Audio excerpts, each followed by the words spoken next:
God, it's like trying to take pictures of my kids. As soon as I get the camera out, they all look a different direction. Can you use a solar grid tie inverter with wind turbines?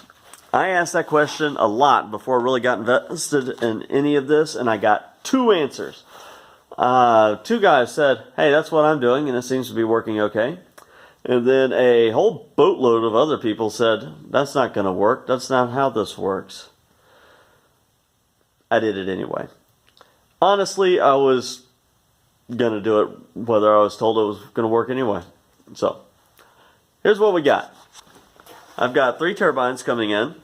From right to left is my 700, my 500, and my 400.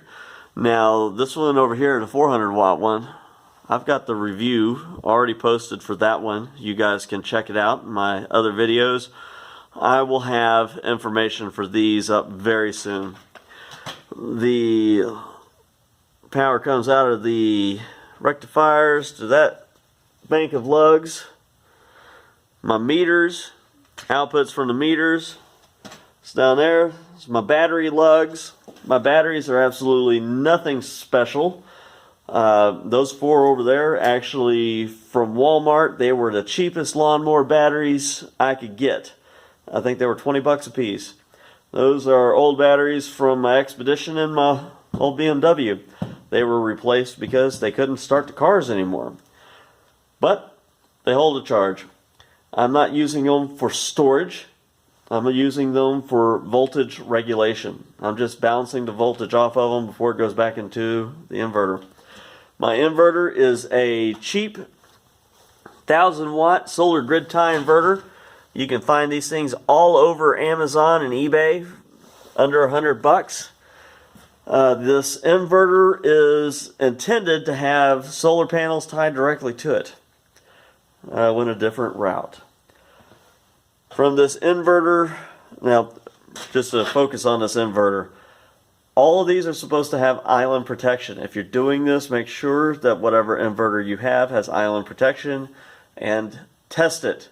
Don't assume that it works just because it says it has. I've had 3 of these inverters. One of them did not shut down whenever the power was disconnected. This one I did disconnect, or I did shut off the power, and it does shut down the feed. Turbines go absolutely nuts whenever it happens, but it does have that protection. Now, what island protection is in the event of a power outage, it shuts that inverter off so that it's not dumping power into the grid. Because what will happen is whenever they turn your power off, or a line breaks, something, they're doing work, they've got power shut down, there's going to be somebody upstream working on a connection, and if your inverter doesn't shut off, you have a potential of shocking somebody who's working on your stuff. Make sure your island protection works. And then it goes from that to my meter, which measures everything going back into the grid. Now, how does it work? Or how well does it work? It seems to work all right. What I can say, it's kind of hard watching in real time what the 2 sets of meters say, because as wind fluctuates, your power fluctuates. You can show, I think the other night I had 1500 watts between all 3. The wind was really cooking. And my meter over here only showed 500 watts. Now, what happens is, it's dumping all that power into the batteries. And there's a little bit of an elasticity there.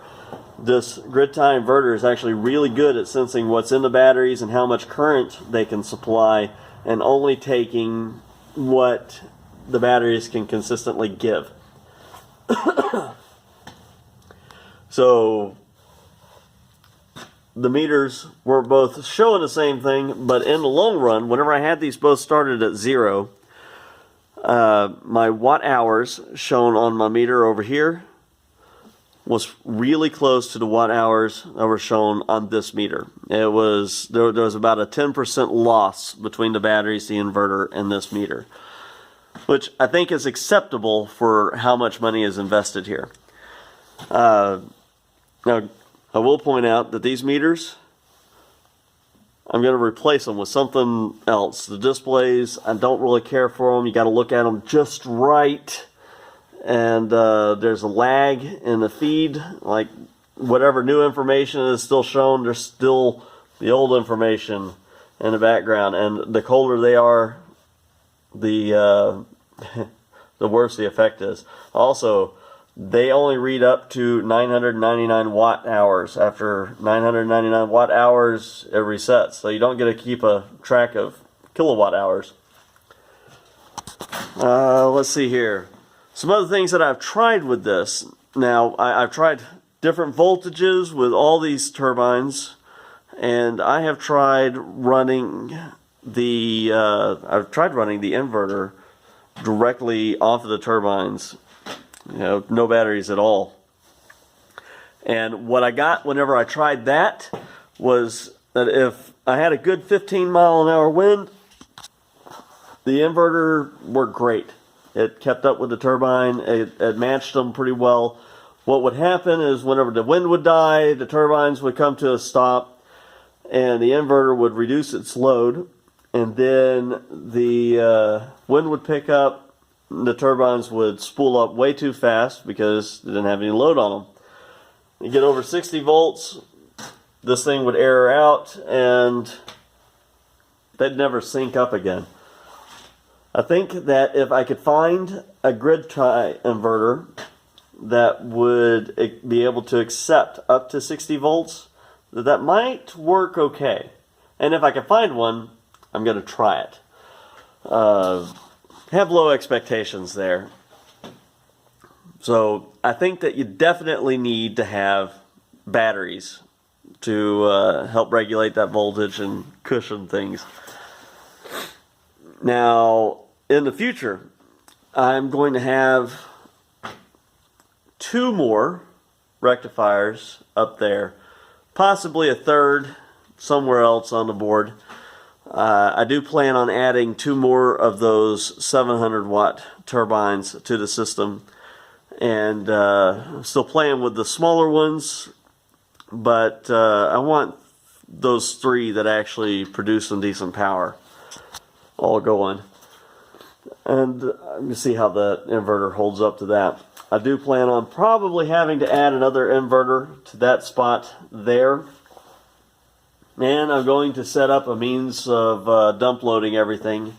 I think that I'm going to have a controller in that spot running to a resistor somewhere. I'm not sure where I'll have the resistor yet. Now, I don't think that this is the most efficient use of the power coming in. Now, why I went this way is a lot about cost. The best option for a 3-phase turbine is an inverter that can accept that 3-phase and adjust itself to match the power coming in. A lot of the inverters are MPPT, and they'll change how they're pulling power in to match whatever the turbine can put out, and you get more power out of them that way. The reason why I didn't go that route is those things are $300-400 a piece. I think the cheapest ones that I saw, $300, and they get very expensive. Now, I think that if you have one turbine and you're trying to get the most out of that one turbine, that is the way to go.